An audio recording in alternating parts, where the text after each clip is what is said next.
Welcome all to the Thursday Thinking Sessions here at Digital Jersey. Wonderful to have all our boot campers here, and trust you're going to enjoy the interview. We're very fortunate to have Catherine Young all the way from South Africa with us today.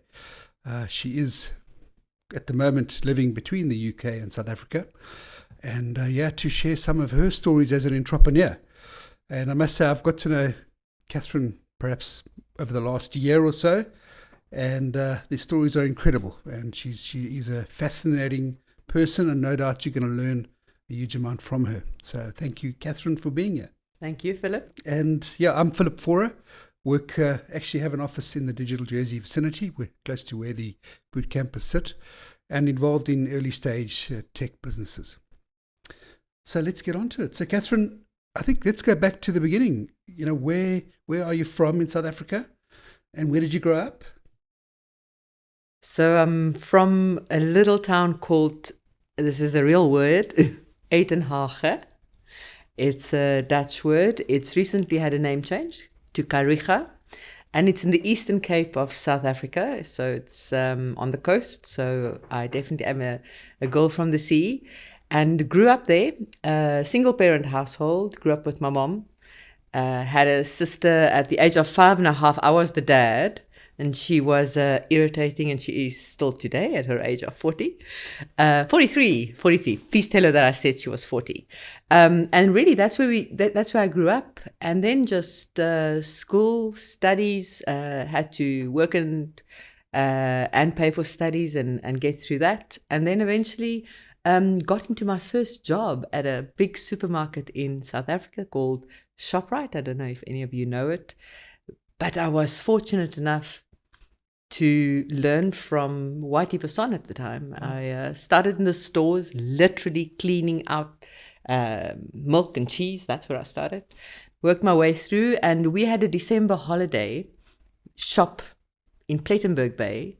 And Whitey, who was the CEO of ShopRite at the time, had a holiday home there. And he walks into the store, I will never forget it, on a Friday or Saturday morning, and it was busy. It's Christmas time. It's a small 600 square meter store. And he says, "Hey, are you the manager in the store?" I said, "Yes, I am." And he said, "Can we go do a floor walk?" And I literally looked at him, 21 years old. I said, "No, we can't. I have customers, but there's letters." I will never forget this. There's letters on the floor, and they need to get on the shelf. Can you please help me pack shelf? And Whitey laughed, and he literally did help me pack the shelves. And then from there, really started my corporate career, and was fortunate enough to learn a lot from him.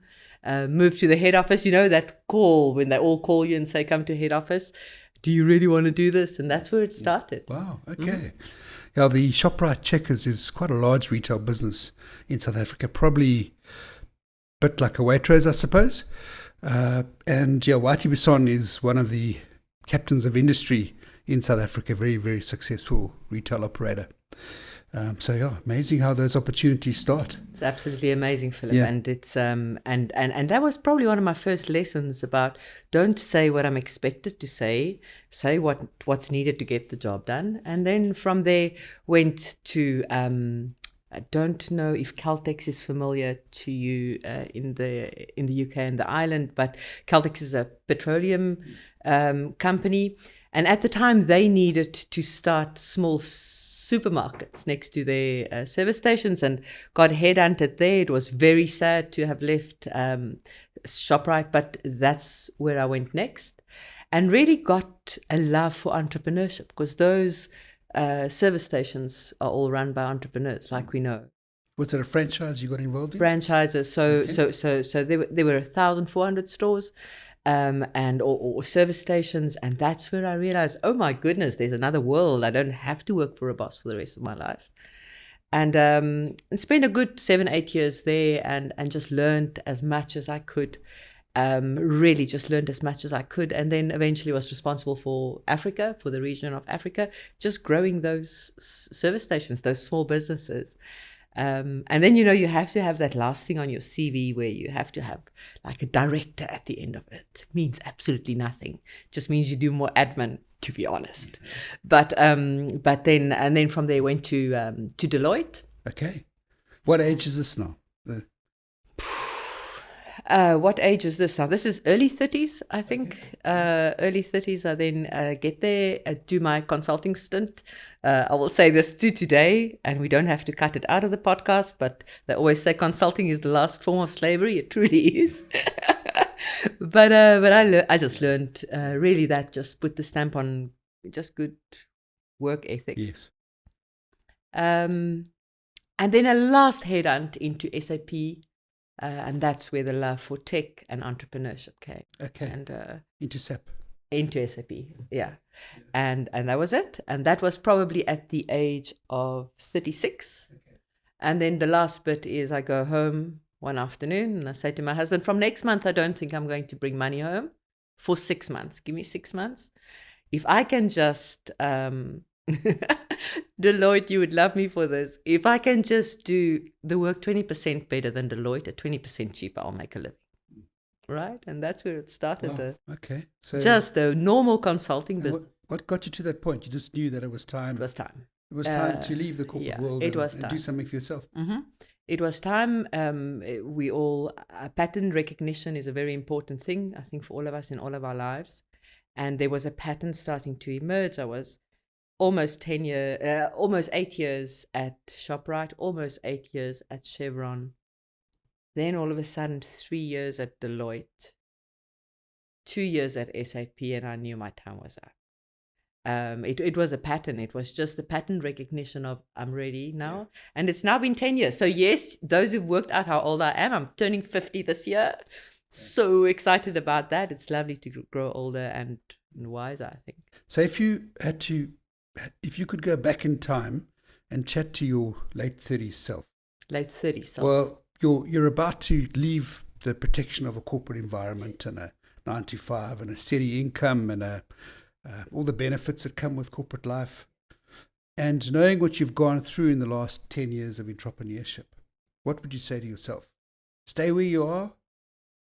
Or would you say go for it? Absolutely not. It was the right time.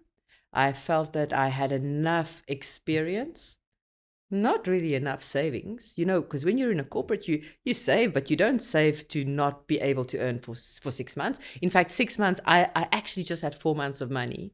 Didn't tell my husband that at the time, but it was the right time and I would absolutely do it exactly the same way again. I'd much rather today worry about where I get my next client from than having to be confined to a space where I can't create. Okay, great.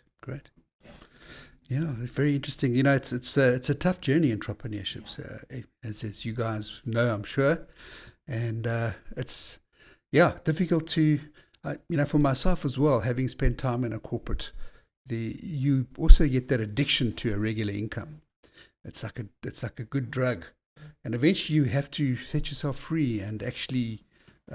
Just live and hope for the next check and max out your credit cards if you have to and survive. But it's worth it in the end because you work for yourself and you create. But there's always a trade-off. There's always a trade-off. There's always a trade-off. You're absolutely right. And I think for me, it's... I'm so thankful for the corporate opportunities. Honestly, I hope that doesn't sound like a cliche because it's not meant that way. I really am so thankful because they're things that they teach us. They taught us structure, discipline, respect for position, although within me, my personality doesn't always allow that. But that shutting up when you don't really want to brings this type of discipline and the wisdom that when you get back out, it's so different. So I'm not at all ungrateful for what I learned there so much. And you think about it, you travel the world and see the world on not necessarily your own budget. But those all are such good ways to set up. And then I always have deep respect for entrepreneurs who just start from the start, right? Who don't go that route. And just go from the start and know that that is what they want to do. And their journey is different. And as we work with many startups, we work with I don't know, we probably touch 250 to 300 startups deeply every year. And from a lighter perspective, probably 2,000-3,000 every year. But those who've come immediately into business, into their own business route, I respect that. I know what that means. And then when I see a lot of success is when they pair up with, doesn't matter at what age, but pair up with corporate experience because there are things to learn from that. That always goes kaboom and into magnificent. So I always encourage startups who start from the beginning on their own. Go and find either pieces of experience that you think that you could need. And the relationship could be for 3 months. It could be for 9 months. It really doesn't have to be long. Could be for a lifetime. But up to today, I think it's a fundamental principle to always have a mentor. I always have a mentor in my life. I have a mentor today. Currently, it's a much younger man because I need to understand a languaging for my business that I'm not getting to speak to that target market, and I'm learning. So I really think we should do that all the time. I'm not sure if you do the same. Yes, yeah. Look, and they come and go throughout your life, as Absolutely. you say. So there's phases where you need somebody, then there's a phase of perhaps not. But yes, having somebody to check in with is important. Somebody to hold you accountable, Yeah. Because otherwise we believe our own bull dust sometimes. Absolutely, yeah. Let's go back to Thinkroom, because I think that's your first entrepreneurial endeavor, which was and still is a successful consulting business. Perhaps take us through that journey, and then we'll get on to Grindstone after that. Sure. So then start Thinkroom, 20% better quality, 20% less cost. That was the mantra. But really, very interestingly enough, and that was now back, what was that, 2012, 2011, 2012. In fact, there was a very short piece, and I think that this is important to say. Just before Thinkroom, there was a very short partnership. And I'm sharing this story because I have a chip on my shoulder about it still today, which could be of help to the other startups. I have a short partnership. So I leave Deloitte. So SAP Ariba, I've left Deloitte, SAP. And then there's a lady who was in a team with me at Deloitte. And I'm scared. I don't want to do it alone. So we form a partnership together. And it's the same. It's a consulting business. Exactly the same value proposition, just with a partner. And the story actually is about when you choose a business partner. That's what it's about. We were both amazing humans. There's nothing wrong with that. We were at different life stages. We wanted different things. I don't have children, as an example. My business partner had. I have a very unstructured way of living my life. I'm a little bit of a nomad. I can't be into one place for too long. My business partner was I respected it a lot, very structured, and so. And 2 years in, no, not even, 1.5 years in, we both realized that the partnership didn't work because we wanted different things from life so much. We didn't differ enough to help each other on. We differed so much that it didn't work. And that was a big lesson for me. I think we both would have chosen our business partners differently, or had some criteria, and not just have thought that a friendship would pull it through. So then we had to split, and a split is never a good thing, right? Not emotionally, not financially, and then started Thinkroom. The legal ramifications for that, you have to do it properly, you have to tie it up properly. It's just horrible. And then started Thinkroom. So we literally split the business in half. My business partner went with the skills side of the business, and I went with my passion, the entrepreneurship development side of the business. And that's where Thinkroom started. Started with one client after that split, and just built the business from there over the last 10 years. It was one country, South Africa. We now work in 26 countries across Africa. We work with locals on the ground, so we never go into a country and bring the South African way. We always respect the way that's on the ground and work with local organizations. And really that's where Thinkroom is. And then fast forward to end of 2016, We all have our weird habits. One of my habits, I know, don't judge me for it. There's a thing called SENS, SENS, in South Africa. It's where you have to, if you're a listed entity, where you have to declare to the taxman if you're in trouble, whether you can make your payment or not, or you're not in trouble. You have such a good year and you're going to make more profit than what you expected. So it's cautionaries that you have to publish. I love reading SENS. I just do. It's written in old sans serif, so it just reads easily, and I don't know. I just love reading SENS. So I'm literally Saturday morning in bed reading SENS, and I see a notification of a listed entity who sort of puts a cautionary out for a tax payment. And at the time, I know that this particular entity, and it's public knowledge, so I can't not say this, is the 50% owner of Grindstone at the time, with my current partner, Knife Capital. So I call Keert van Zyl at the time from Knife Capital, who was the managing partner for Grindstone. Said to him, "Hey Keert, how do you fancy a new partner?" He says, "How on earth? What do you mean?"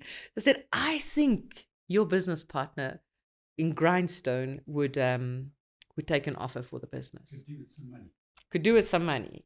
And he said, "Why do you say that?" I said, "I don't have to tell you the story now, but I really think there's an opportunity." He said, "You will never sell." And then Kit still said to me, "How much money have you got?" I said, "I've got nothing, but I'll find it." "How much do you think it's worth?" And now the business of Grindstone, of course, valuation is all we talk, right? When we look at a business, we look at that business in detail. We do the due diligence. So now I laugh about it. At the time, Kit kept quiet, and I understand why. I said to him, "What do you think the value of Grindstone is?" And Kit goes like, that's not a question I can answer straight away. The point, long story short, I called the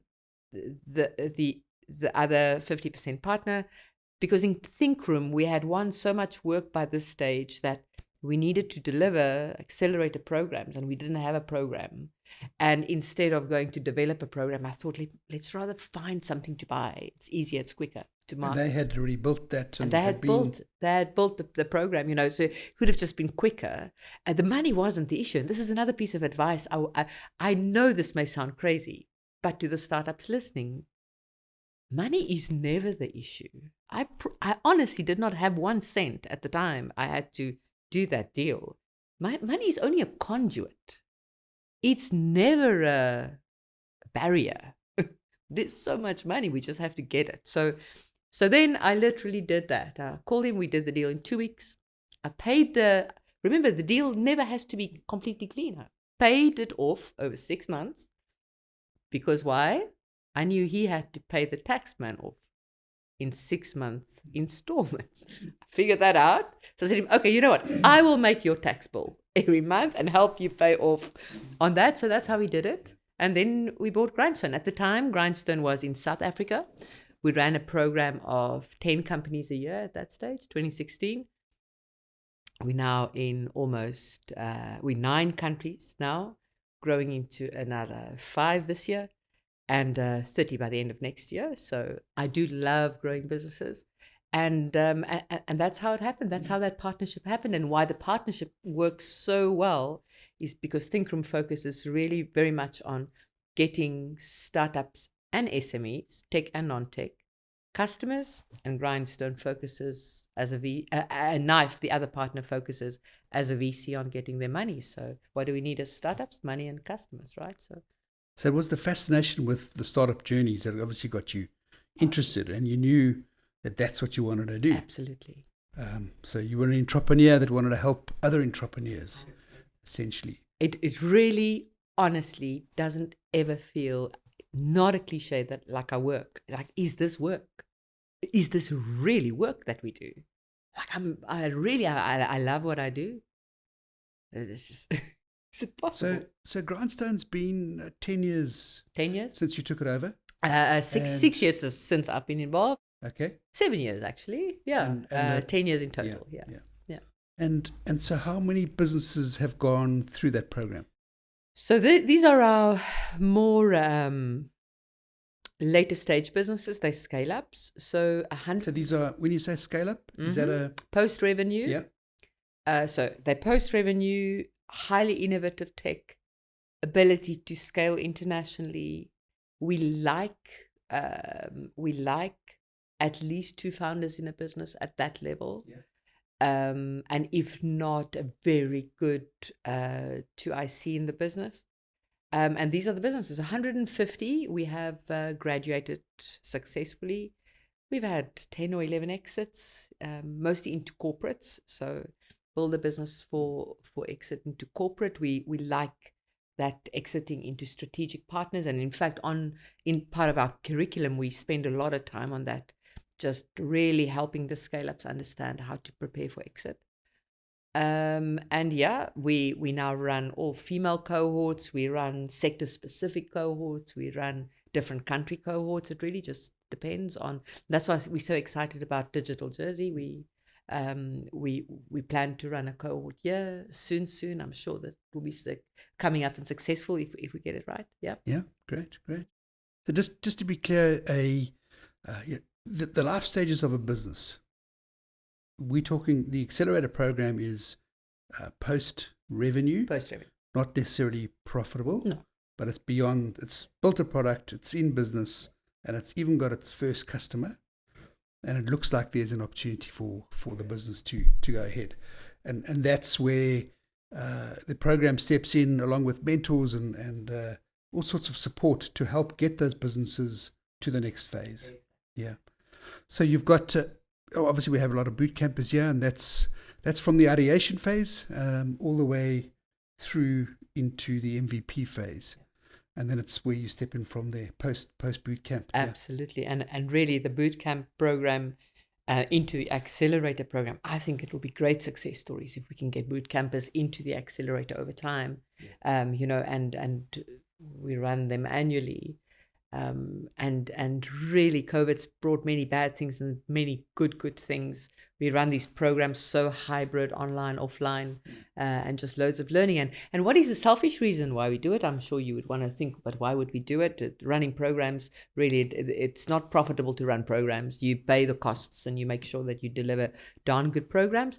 Our selfish reason is to identify the 2-3 best per cohort. For every 10 that come through the cohort, we hope to fund 2 or 3 of them, and then you go into the VC world and you work very hard post portfolio management. You are in that business, you help and you grow until you can exit, and whether that's into a strategic partner or into a Series A round or whatever the case may be, or a Series B round.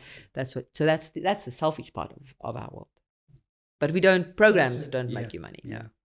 But it's a win-win because you are involved in helping early stage businesses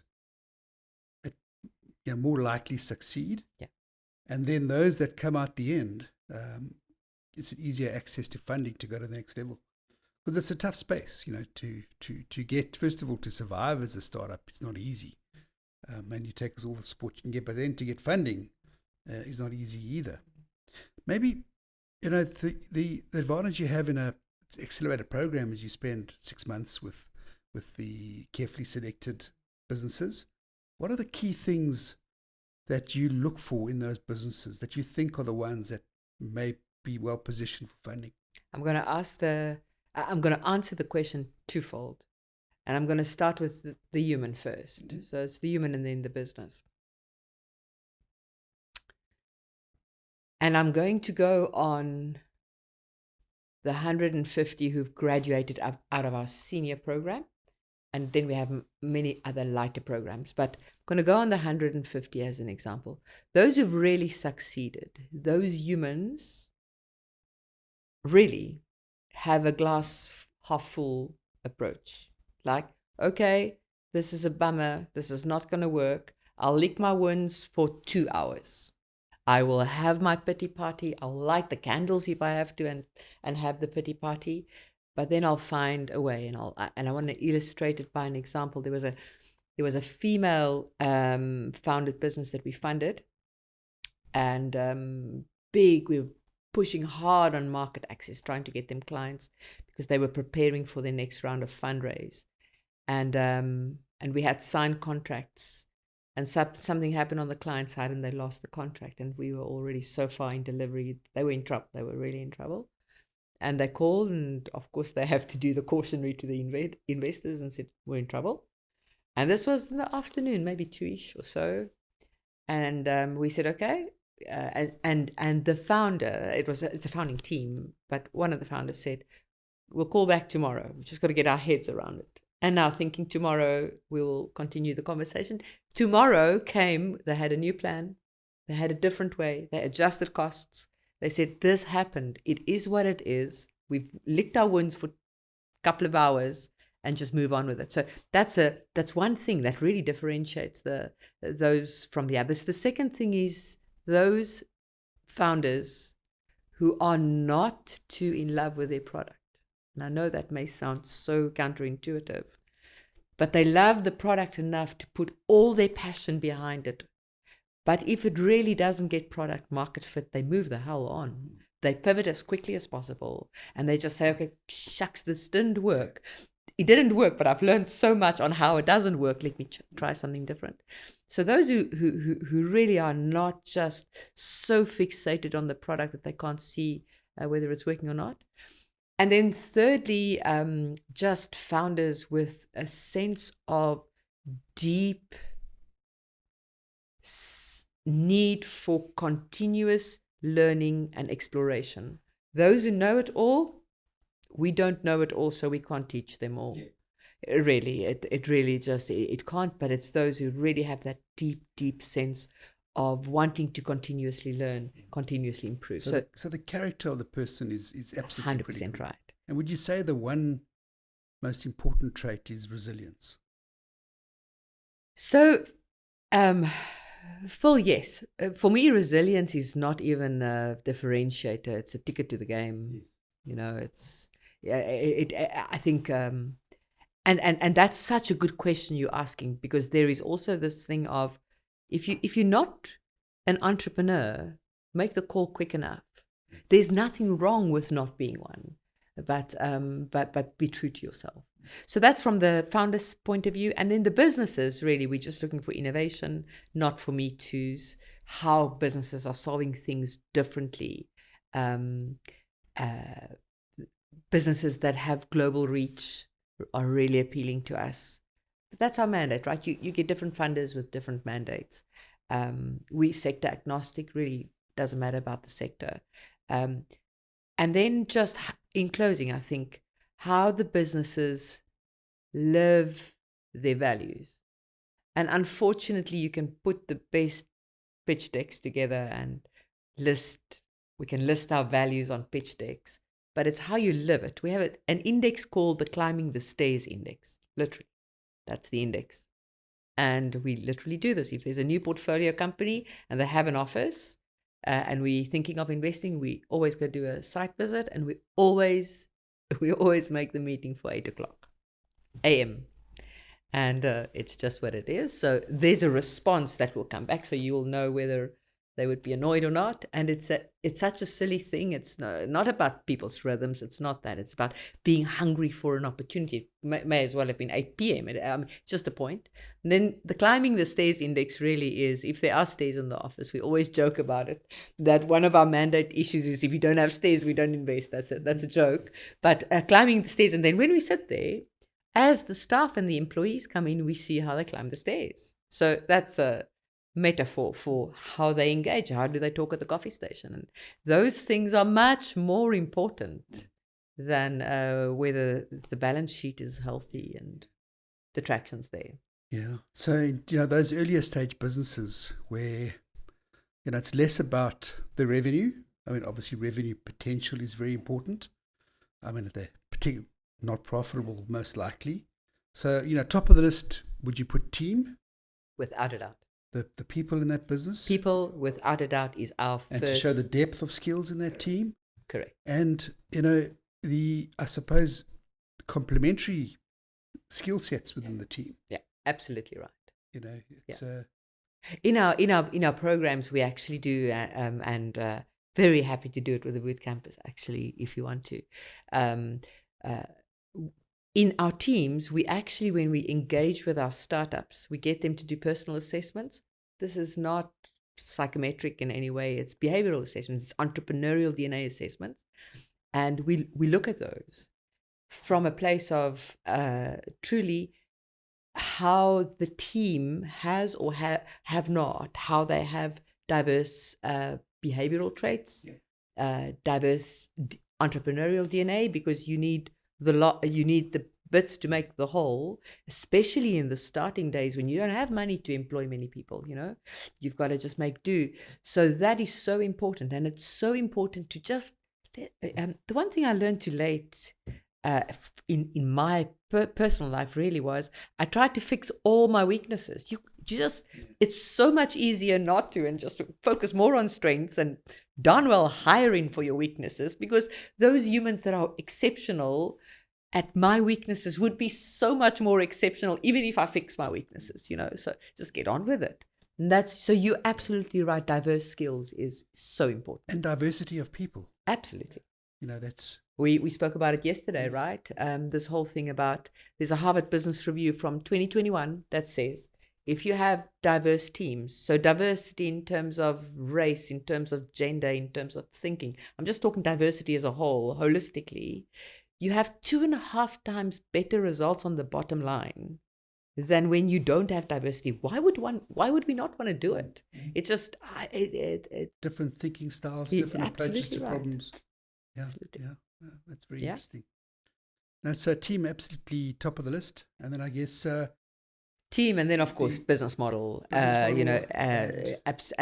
to be a market opportunity. Yeah. Exactly, and then the market opportunity. Yeah, somebody has to want to pay for it. Yeah, and product market fit. I mean, that's a tricky thing. It's everyone goes through that phase where they go, "Wow, I'm not sure this product's working, and I need to change." It's always difficult to change, and sometimes businesses just stick to their guns and try and force it to market. That is that one of the key? Yeah. So the companies we work with are a little bit later stage, but I do have an opinion on it, like I have on everything. They're closer to product market fit. Yeah, they've got product market fit. They passed MVP. They're already well on their way. But I had a grade 8 teacher who once told me, Catherine, do you have to have an opinion on everything? I find you absolutely, I can't remember the word he used. It was an Afrikaans word. Can't say it in English now, but it's not about that. It's just about debating things to get to a better outcome. So I do have an opinion on product market fit. The reality is that the customer is not really biting. And we always ask this question. I always ask this question of earlier stage companies. If it's B2B, can you show me that you've spoken to at least 50 potential B2B customers? You've spoken to them, you have gotten their feedback, and you have taken that feedback into consideration in your product. If it's B2C, that number goes up to 250. Yeah. It's just, have you walked the streets? I mean, I use that metaphorically, but have you spoken to enough customers? Because otherwise you're going to go build something on a dream that I think will work, and maybe the product market fit's not there. The last point I want to say on this, my early retail years with Whitey Basson. Whitey was taught by the founder of ShopRite. His name was Barney Roget. He was the most amazing human. And he had this saying, your first cut is your best cut. When you had to mark down stock, didn't sell, your first cut is your best cut. And this is absolutely so with product market fit. Do not try and continue to pour money into something after you've spoken to 50 B2B or 250 B2C, and you've adjusted. Pivot, move on, find a different way. There is a different way. Just find it. Before you run out of money. Yeah, and you will run out of money. And you will run out of money many times. And yes, in fact, we like it very much if we look at funding a founder who could say to us that they've had a failure, they've gone bankrupt, because then we know they know how that feels, and when you do put funding into that business, they spend the money differently. They spend it the different way, in a wiser way. The use of funds all of a sudden is not just percentages on a deck, but it is real. They really think about how. And the other thing is, yes, you will run out of money often. I have often run out of money, and then you make a plan. You speak to a client.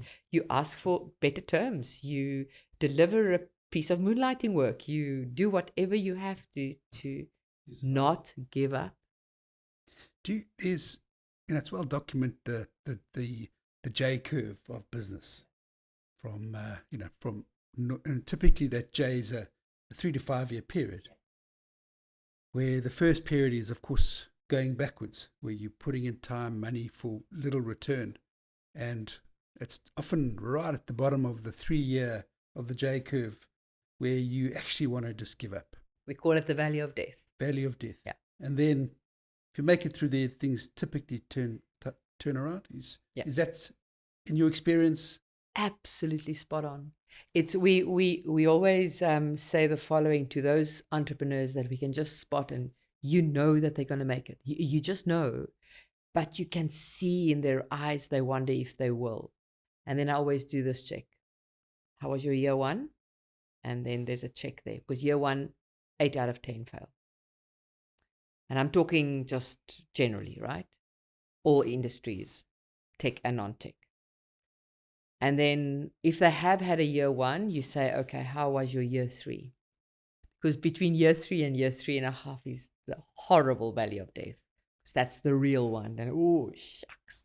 He says, it's going to be okay. He says, it's going to be okay. And then when I see it in their eyes that they don't think it's going to be okay, then I always look them in the eye and I say, it's going to be okay, right? You pivot, you go moonlight, you do what you have to. And I'm talking about those entrepreneurs who have those other characteristics that I've spoken about, if the traits are there. And then if they've made it through 3.5, then the business starts growing. And then that is just so fantastic. That's so freaking awesome. And then the business starts growing. And then that last sort of checkpoint, believe it or not, is year 7. And then year 7 is, again, that there's complacency that sets in. There isn't enough innovation that's coming through. You now have a bigger team.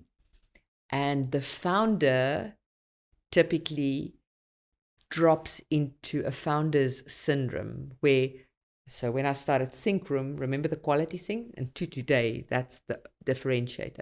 The only way you can differentiate on consulting, in the pure consulting per hour rate way, is quality, real quality of thinking, quality of presentation, etc. So as a founder, I often look at my business and I think, I don't know anymore what happens in that department or that department. And that gets me panicked. And that founder syndrome sets in like between year 7 and year 8. And you think, oh my goodness, are we still true to the values? Are we still true to what it was? So, and then that's a different way. Then the pressure is less on cash in. The pressure is on how to best spend the profit for growth, And then that's sort of the third gate. Very interesting. Let's talk funding for a quick moment. So, as a business in the early stages, the entrepreneurs are often faced with two focuses: revenue and fundraising. And obviously, everybody wants to race to revenue quick as possible to avoid funding, because of course funding means you've got to give up equity. And if you haven't got revenue, your valuation is low. That becomes quite an obsession for entrepreneurs. I mean, how do you balance that? What would your advice be to a team? Do you split the responsibilities? Which is the priority? I mean, obviously, the run rate is what it's all about in the early days. So it's a real question, and that's why I'm answering it with a lot of respect. So I'm going to give you my personal view first, as I do, and then I'll give you my professional view. From one entrepreneur to others, take the money as late as you can. Seriously, don't take the money early. So you want to bootstrap for as long as you can before you take a funding round. The minute you take a funding round in your early stages, priced or unpriced rounds, that really doesn't matter. You've set a perceived value for your business. You hardly get back from that. That's it. That's your valuation set. In a convertible note, so a convertible note really is just, it's a promise for shares to the funder, but it has a thing called a safe cap. There's a cap there. There's a perception of the valuation. You want to, for as long as possible, not take external funding in. And I know that's why I'm saying this is my personal view as an entrepreneur first, and then I'll speak as a funder. Bootstrap it. Your best source of funding in the early years, the first 2 years, is customer. That's your best source of funding. They are the cheapest way of funding. And then after that, of course, as you build traction in your business, then start looking at funding. Yes, there are grants. Take grants wherever you can, because that doesn't that doesn't force you to give equity away. Of course, if you can, any competition. So we know some startups who've just gone from grant competition to keep going, right? Because it didn't take equity away. But truly, and then as you get to a place where you have enough traction, you will get a fair value on the valuation of your business, which then takes into account your sweat, which takes into account the long hours and the worry and the no family time and all of that. And then that's a different discussion. And then that discussion with that first funder comes from a position of much strength and power, not in an arrogant way, but position of power.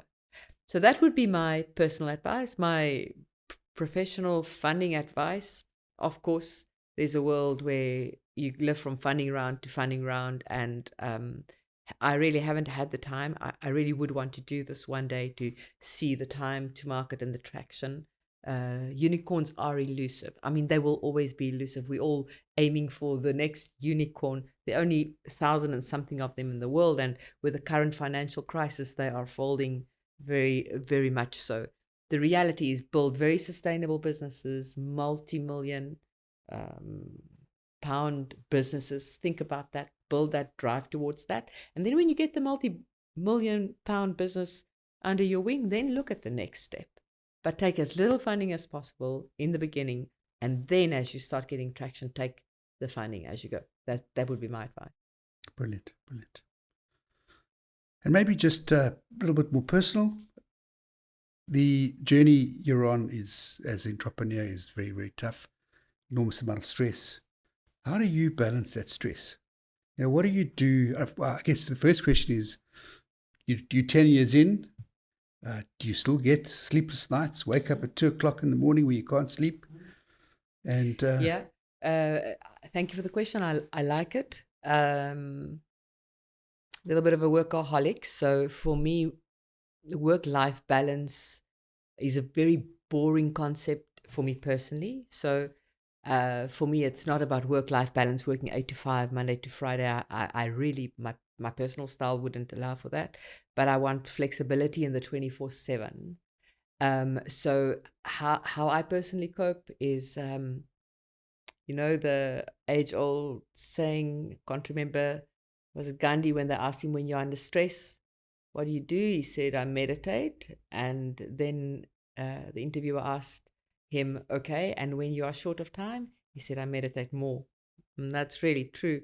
My first hour of the day, I only have 2 rules in my life, I think, how I live my life. I don't live life with rules, really. The first hour is mine, wherever I am in the world, and I wake up really early, part of the 4 a.m. club. That's what I do. 4 to 5 is mine, really, really mine. And in that time, I divide it between deep thinking and writing, and that sets me up. The mornings I don't do it, I feel it. I just am off balance. I'm not centered. And then the other rule is, doesn't matter where I am in the world, whoever wakes up second. So my husband or I, on timelines, we have half an hour coffee together every morning of my life. I've done that for 20 years. And that grounds me from a family point of view, where it's just, and those 2 things get me through, to be honest. Philip and I think we all have our own different coping mechanisms, but they should be there because yes, cash flow months are there. Even if as a mature business, sometimes just that's how it goes. Stress about team is probably part of my biggest stresses. Stress about our investee companies, not from a place of we won't make money, of from a place are they okay, so we all need coping mechanisms, and I would encourage everybody to actually go and figure that out and be true to that. And some of the basics which tend to disappear when you're very stressed, of course, the sleep, the nutrition, the exercise, absolutely right, the quiet times. I mean, they all become vital to break that spiral. Yeah. And inspiration, do you read? Do you listen to podcasts? What do you do? I'm a YouTube junkie. I listen to everything on 2 times speed. Your ear gets attuned, so you all know that. It's like it's a 2 times speed, so I can learn it, double the pace. So I walk and so that's another hour in my day. I walk on YouTube in my ears. Love classical music. As I said, I love poetry. I'm about to publish my first a piece of poetry, 160 poems so far. But it's all just weird stuff, so I don't think I'm publishing it for myself, to be honest. But yeah, so that's it. Okay. Mm-hmm. And inspirational people out there that you listen to? You're talking to an INTP as a young profile. Nobody I don't admire people. I work too hard on myself all the time. I feel I've got so much work to do. But Sarah Blakely, as an example, she's a very fascinating female entrepreneur to me. I like her chutzpah. I like how she's just gone beyond all odds. The girl who did Spanx. I also like the garments she's done, but she really, and she's cheeky, and the way she's gone to market, I really admire her. Who's the Barbara? What's Barbara's surname? The Shark Tank. I like her earlier story before, when she was an estate agent, and how she had to get market traction in the New York market at the time in the 80s and the 90s, when it was a very white male dominant environment. How she went through that. I like Elon's craziness. I do think he's making some dodge business decisions at the moment, but I like how his mind works, and I like how forgiving he is with his own mind. Yeah, those are some. Okay, brilliant. And I think finally, why are you in Jersey? So we have been, you and I have been building this dream together for the last 18 months, I think. We are, for a very specific reason. We really think the Grindstone Accelerator program works well. We love Jersey as a place. We love Digital Jersey as an entity. And we will do our Grindstone Accelerator soon. And really on the ground, not to come and tell, but to learn. So I've been learning for 18 months how it feels here, and how it works, and what doesn't work, and what does work. And I'm just asking so many questions from everybody to just learn. And I think we'll run a very good program. We've actually just registered Grindstone Jersey. We're eating our own dog food. We're doing it ourselves, and all very, very exciting. Lovely to have you here. Thank you so much, Philip. And thank you for your time. Yeah, thank you very much. Thanks, everyone.